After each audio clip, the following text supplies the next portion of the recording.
Subscribe ചെയ്യണം, share ചെയ്യണം, like ചെയ്യണം, നോട്ടിഫിക്കേഷൻ ബെല്ലിൽ ക്ലിക്ക് ചെയ്യണം. ഓണം വരല്ലേ, പൂക്കളിടണ്ടേ, സദ്യ ഓർക്കണ്ടേ. Stay home, stay safe. അപ്പൊ നമുക്ക് അടുക്കളയ്ക്ക് പോയാലോ? ഹായ്, എല്ലാവർക്കും നമസ്കാരം. ഞാൻ സൗമ്യ. ഞങ്ങളുടെ ചാനലായ ക്രിയേറ്റീവ് പെറ്റൽസിലൂടെ ഓണസദ്യയിലെ കുറച്ച് വിഭവങ്ങള് ഞങ്ങളിവിടെ പരിചയപ്പെടുത്തുകയാണ്. ഓണസദ്യയില് അല്ലെങ്കിൽ സദ്യയിൽ ഒഴിച്ചുകൂടാനാവാത്ത 2 വിഭവങ്ങളാണ് ഞാൻ ഇന്നിവിടെ പരിചയപ്പെടുത്തുന്നത്. അത് ഇഞ്ചി കൊണ്ടുണ്ടാക്കുന്ന 2 വിഭവങ്ങളാണ്. ഒരുവിധം എല്ലാവർക്കും അത് അറിയുന്നുണ്ടാവും. അറിയാത്തവർക്ക് വേണ്ടി ഒന്നുകൂടി ഞാൻ ഇന്ന് പരിചയപ്പെടുത്തുകയാണ്. ഇഞ്ചിത്തൈരും പുളിയിഞ്ചിയുമാണ് ഞാൻ ഇന്നിവിടെ ഉണ്ടാക്കാൻ പോകുന്നത്. നമുക്കത് എങ്ങനെയാണ് ഉണ്ടാക്കുന്നതെന്ന് നോക്കാം.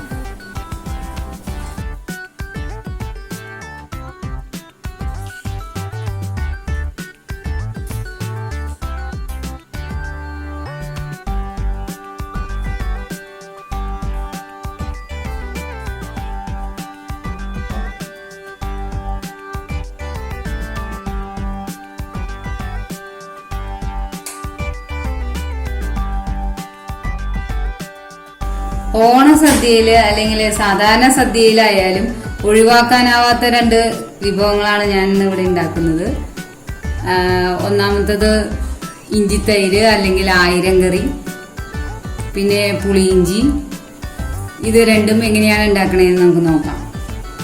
അതിലാദ്യം നമുക്ക് ഇഞ്ചിത്തൈര് എങ്ങനെയാണ് ഉണ്ടാക്കുന്നതെന്ന് നോക്കാം, അല്ലെങ്കിൽ 1000 കറി. അത് വളരെ എളുപ്പമാണ്.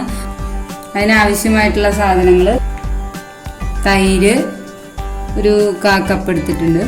ഇഞ്ചി ഞാൻ 2നും കൂടിയായിട്ടാണ് അരിഞ്ഞു വെച്ചിരിക്കുന്നത്. അതിനൊരു 1 സ്പൂൺ ഇഞ്ചി മതി. അതുപോലെ പച്ചമുളകും 1 സ്പൂൺ മതി. പിന്നെ ആവശ്യത്തിന് ഉപ്പ്. ഇതുണ്ടാക്കാൻ വളരെ എളുപ്പമാണ്. തൈരില് ആദ്യം ഈ 1/4 കപ്പ് തൈരെടുത്തതിലേക്ക് ഒരു സ്പൂൺ ഇഞ്ചി ചേർക്കുക. ഇഞ്ചി നന്നായിട്ട് പൊടിയായി അരിഞ്ഞതായിരിക്കണം, അല്ലെങ്കിൽ അരിഞ്ഞിട്ട് അതൊന്ന് ചതച്ചാലും മതി. ഇഞ്ചിയും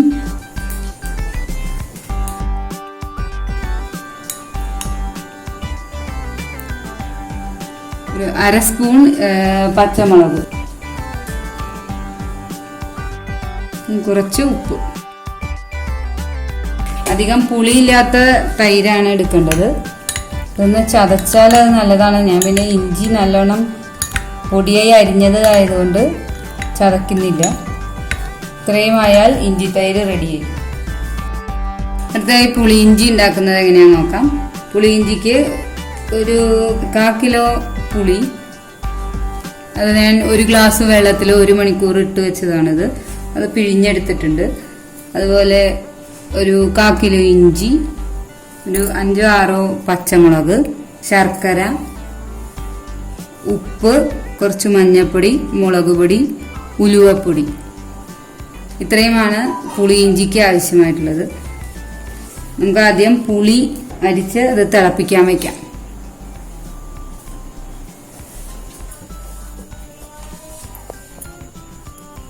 ആദ്യം നമുക്ക് പുളി അരിച്ച്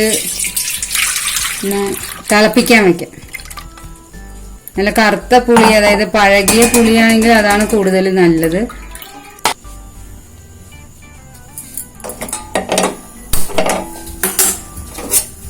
പുളിയൊന്ന് തിളച്ച് വെക്കാം.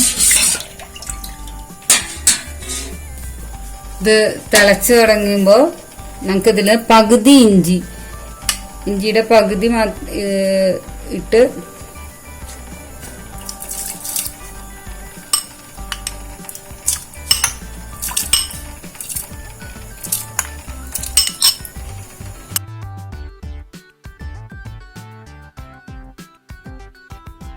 ഇപ്പൊ ഒരു 10 മിനിറ്റ് ഞാനിട്ട് തിളപ്പിച്ചിട്ടുണ്ട്. 10 മിനിറ്റ് ഇത് തിളപ്പിച്ചു. ഒന്ന് പുളിയുടെ പച്ചമണമൊക്കെ പോയിട്ടുണ്ട്. ഇഞ്ചിയും ഒന്ന് വെന്തിട്ടുണ്ട്. ഇനി നമുക്കതിലേക്ക് ആവശ്യത്തിന് ശർക്കര ചേർക്കാം. ഞാനിപ്പോൾ ഇവിടെ ഒരു 150 ഗ്രാം ശർക്കരയാണ് ചേർക്കുന്നത്. അളവ് ആദ്യം ഞാൻ പറഞ്ഞിരുന്നില്ല. അത് ഓരോരുത്തരുടെയും മധുരം ഓരോരുത്തർക്കും എത്ര എണ്ണം വേണോ അത്രയും ചേർക്കാം. അതിലേക്ക് ഞാനൊരു 150 ഗ്രാം ശർക്കരയാണ് ചേർക്കുന്നത്.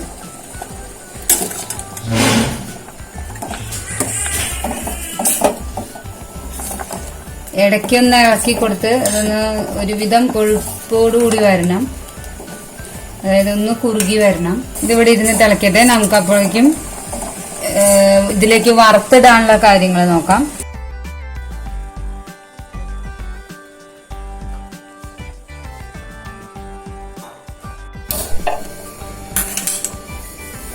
ഇഞ്ചിയും പച്ചമുളകും നല്ലോണം വറുത്തിടും.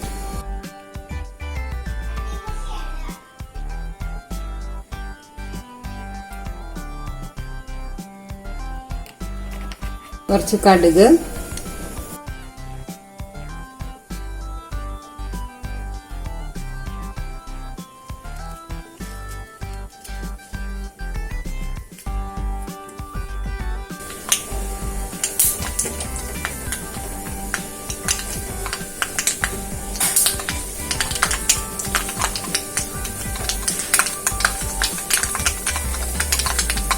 കടുക് പൊട്ടി തുടങ്ങിയിട്ട് നിങ്ങൾക്ക് ഇതിലേക്ക് ചുമന്ന മുളക് ഇടാം. അത് പൊട്ടിച്ചൊന്നും ഇടണ്ട, അങ്ങനെ തന്നെ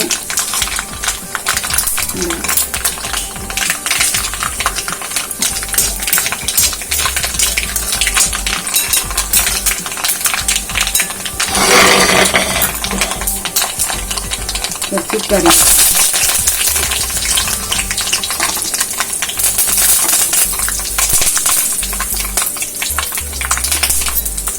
നമ്മൾ അരിഞ്ഞു വെച്ചിരിക്കുന്ന ബാക്കിയുള്ള ഇഞ്ചി,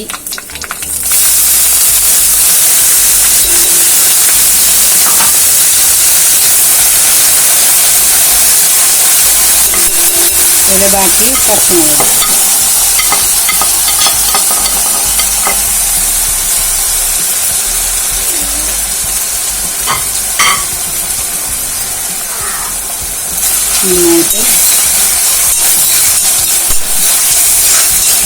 ഇത് നന്നായിട്ട് വറുത്തെടുക്കാം. ഇഞ്ചിയും പച്ചമുളകും നന്നായിട്ടൊന്ന് വറുത്തെടുക്കാം.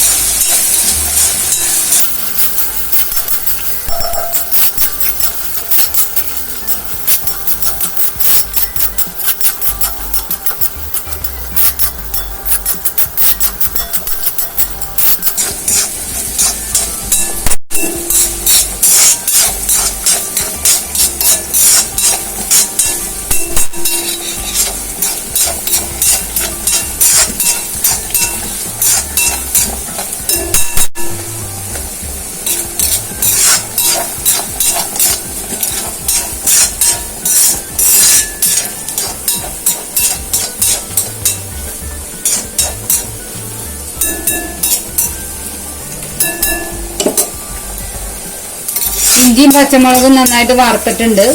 ഇനി നമുക്ക് തീ ഓഫ് ചെയ്യാം. അതുപോലെ നമ്മുടെ പുളിയിൽ ഇഞ്ചിയും പച്ചമുളകൊക്കെ ഇട്ട് വേവിച്ചത് അതൊന്ന് കുറുകി വന്നിട്ടുണ്ട്. നമുക്ക് ഈ വറുത്തത് ഇതിലേക്ക് പുളിയിലേക്ക് ഒഴിക്കാം.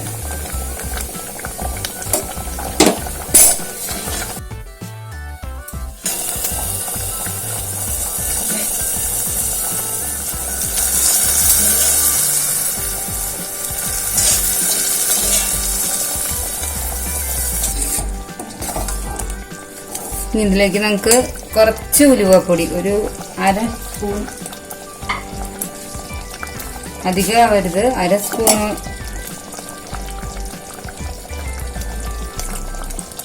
ഉലുവപ്പൊടി.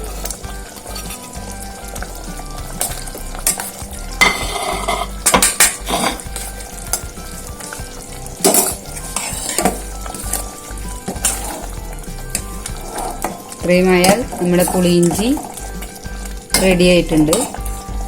ഇനി ഇതിലും കൊഴുക്കണം എന്നുണ്ടെങ്കിൽ കുറച്ചും കൂടി വറ്റിക്കാം. അത് വറുത്തിട്ട് കഴിഞ്ഞിട്ടായാലും ഇടയ്ക്കിടയ്ക്ക് ചൂടാക്കിയാൽ മതി, കുഴപ്പമില്ല. പണ്ടിലൊക്കെ കലച്ചട്ടിയിലൊക്കെ പുളിയിഞ്ചി ഉണ്ടാക്കുമ്പോൾ ഇങ്ങനെ ഒരുവിധം കൊഴുത്തു വന്നു കഴിയുമ്പോൾ അത് അന്നത്തെ ദിവസം അത് ഓഫ് ചെയ്ത് വെച്ചിട്ട് പിന്നെ വീണ്ടും പിറ്റേ ദിവസം അടുപ്പത്ത് അതിങ്ങനെ കുറുകാനായിട്ട് വയ്ക്കും. കുറുകി അങ്ങനെ ഓണത്തിന്റെ അന്ന് ആവുമ്പോഴേക്കും അത് നല്ല കട്ടിയായിട്ട് വരും. അങ്ങനെയാണ് കലച്ചട്ടിയിലൊക്കെ ഉണ്ടാക്കുമ്പോൾ. ഇപ്പൊ ഞാൻ തീ ഓഫ് ചെയ്യാണ്. നമ്മുടെ പുളിയിഞ്ചി ഇവിടെ റെഡി ആയിട്ടുണ്ട്.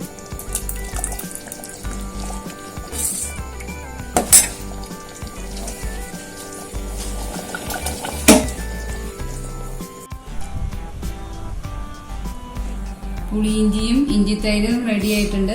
എല്ലാവരും ഉണ്ടാക്കി നോക്കണം.